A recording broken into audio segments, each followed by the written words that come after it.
What's going on, everyone in YouTube world? It's Cockney Biker.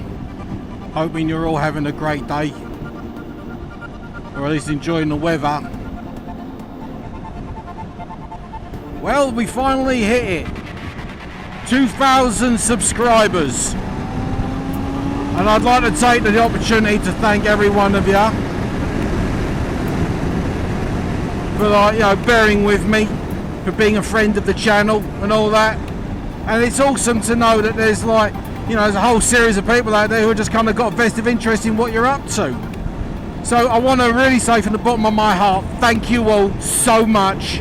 I really truly appreciate it. I'd like to go over a few of the things that I've actually learned. Cue the intro.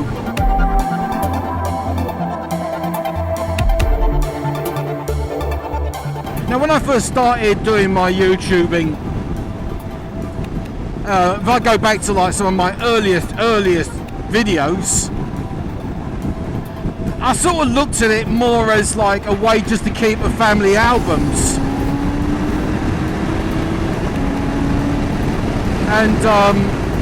And just if anybody was interested in seeing what we got up to as a family, then they could just tune in and oh yeah, they went to Tennessee, oh yeah, they went for a family outing or a picnic, like the shopping, the test rides, like the gear, the good ideas, the bad ideas, things that I've done to the bike, or things that I've added or removed, complaints and all that sort of stuff. Some of it has resonated with you and some of it has barely gotten like a couple of views. I'm just going to go through a list of the things that I've learned. First of all, you can't please everybody. So it's understandable that people who might presently be owners of whatever bikes I might test ride will tune in to get my opinion about it. They'll either agree or they'll be like, no, not so much. So, and it's a dodgy scenario because it can get you quite a few dislikes. So, like I said, I don't like to say reviews. I like to say impressions, or thoughts about. One of the lessons that I've learned.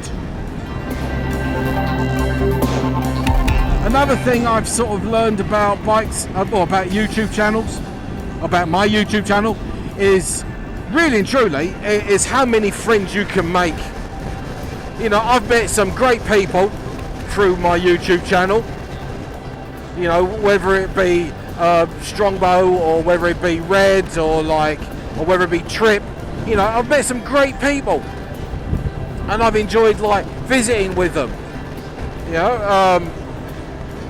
I like doing collaborations if I get a chance to, and it's and let's put it this way, if you get a YouTube friend who can fly all the way over from the UK to hang out with you for a couple of weeks, and you can share in those memories with all your own YouTube channels, that is phenomenal.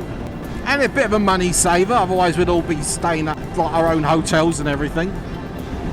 So definitely, if you're ever thinking about starting up a YouTube channel, yourself, then brace yourself. You could well make some fantastic friends if you do it the right way.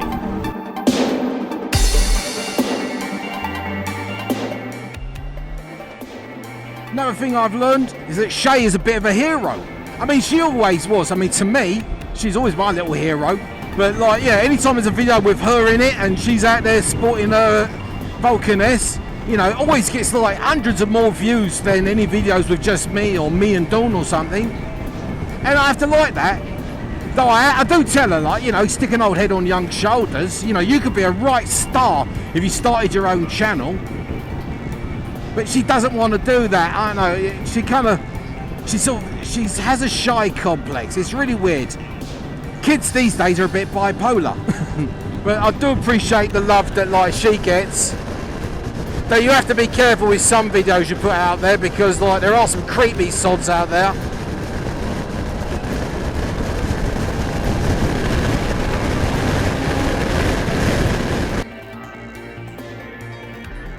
Other things I've learned about having a YouTube channel, there's always room to improve. Whether it be your riding, or whether it be your editing, or your music, or something like that you put into a video. There is just no end of advice from all sorts of other YouTubers about like presentation and cards and like checking your analytics and doing what you're doing. I've learned a few things about that. Now the thing is though, I mean, I wasn't planning on being the next PewDiePie or, you know, or like some major YouTuber. That really wasn't my intent. In fact, I'd probably freak out if I suddenly got like, you know, 500,000 flipping subscribers. I'd panic. I wouldn't know what to do. So it's nice just to have an incremental, you know, 2s, 3s, 4s kind of like occasional uptick on my base, on my subscriber base, and you know, that's great. I like that. I like it that way. It's sort of manageable.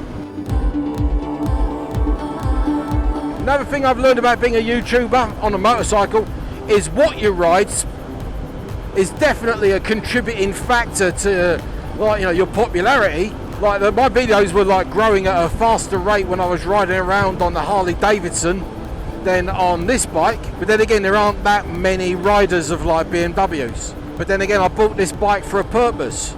I bought this bike to like go touring. It had like massive amounts of like storage space and was generally comfortable. So, you know, there's obviously more people who are like tuning in to see Shay's bike or Dawn's bike than my bike. Other things I've learned about owning a YouTube channel, it's actually more about myself than anything. I do hear some of the things that I say, and I do notice that, like, you know, in general conversation, I've got a lot of bad habits that I have to edit out. Bollocks, am I going to get a tug? No, I'm only doing 67. Oh, well, not going too fast. Yeah, I've got some bad habits. I mean, I sort of drone on about things, or I've got to kind of edit it to kind of get to the point. And whatever you do to help yourself when it comes to your YouTube ventures, you know, does work well in real life, you know, because if you're conscious of you erring and umming and saying stupid filler words like and the and the, whatever the case is, then, you know, it translates to how you communicate with people when you're not on YouTube. You sort of become more conscious of that. Now, unfortunately, you know, some of those habits are really hard to get out of, but at least I'm conscious of them. Some people can like sit there on their bikes, and there's a few YouTubers out there, and I'm always amazed how they do this. They can sit there on their bikes and for a full 15 minutes talk about a subject and be concise, accurate, and can be to the point, and can have a beginning, middle and end, and not kind of squirrel off in all sorts of different directions and go off on different tangents and all that. I mean, I'm amazed about how they do that, and I've got to give them props for that, because I can't do that. That's why you see my videos are always edited, like they're snipped here and there to account for that. And you might be the same way. So, you know, when you have YouTube videos, you might be conscious of doing things like that yourself, or being conscious of like different habits and tics that you might have. So it does kind of make you look at yourself like a mirror.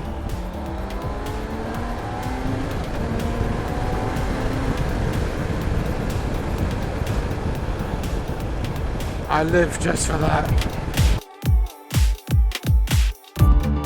Yeah, the frustrating part about being a YouTuber is that I mean, the channel that I've got right now, like I said, it's all about motorcycles and riding and anything to do with it.